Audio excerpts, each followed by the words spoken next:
Hey guys, today we're going to be covering a pistol strat that Vitality like to run on Vertigo. This one is pretty interesting as there are a lot of little details that really take this to the next level.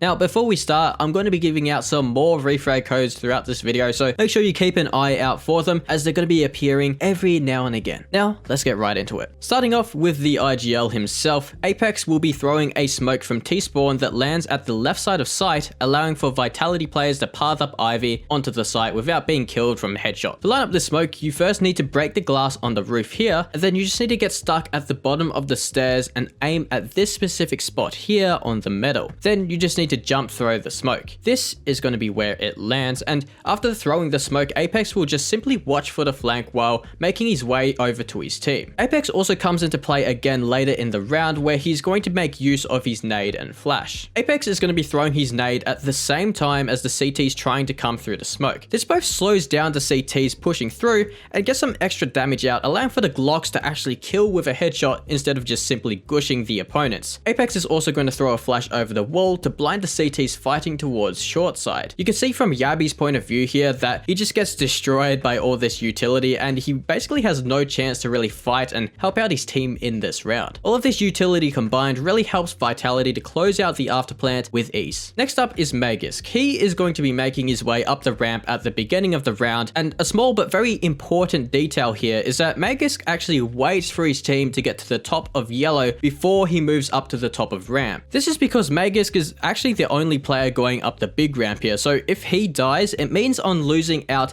on all of this control of the ramp and also losing his utility set, which is extremely important in this round. After making his way to the top of the ramp, Magisk will be mollying the sandbags by aiming at the top right of this gap in the steel beam. Now, this Molotov has a lot of room for error, so don't worry too much about your positioning. As long as you don't move too far up the ramp, you should be able to throw this Molotov simply by aiming at this gap.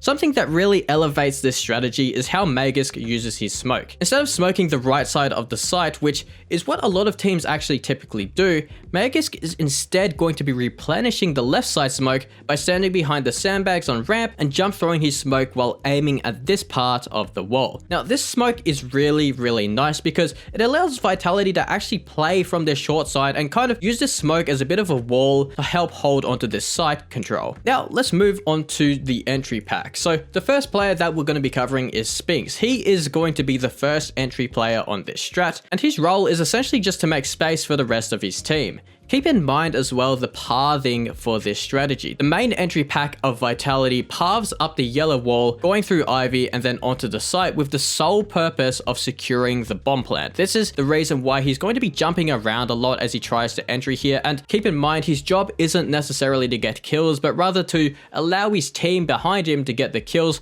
while he creates all the space for them. Now, Dupree also does a very similar role to Sphinx. He will be following Sphinx up yellow and will do basically an identical role to Sphinx. He will also be the player planting the bomb in this strategy, and let's keep in mind where he plants as he wants to keep an open plant for the Ivy players to be able to fight for the bomb. He also ducks his head down here while planting to make sure that he is as difficult to hit as possible. After planting the bomb, Dupree is just going to play from Ivy side with Zywoo to play the after plant. Now, of course, we're going to be talking about Zywoo, and he has actually a pretty basic role in this strategy. While he is the best spawn for the ramp initially, he will allow his teammates to entry first up Ivy since, well, Zywoo is Zywoo, and you really want him to be playing in your late rounds, your clutch situations. So he's going to be a bit of an insurance policy for this round. Of course, this role is best for the player on your team who is good at playing a late round, good at clutching up the round win, and in this round, Zywoo does exactly that by securing a 4K in the afterplan. So that's the video. If you like these strategy breakdowns, leave a thumbs up and subscribe for more of this content. Peace out.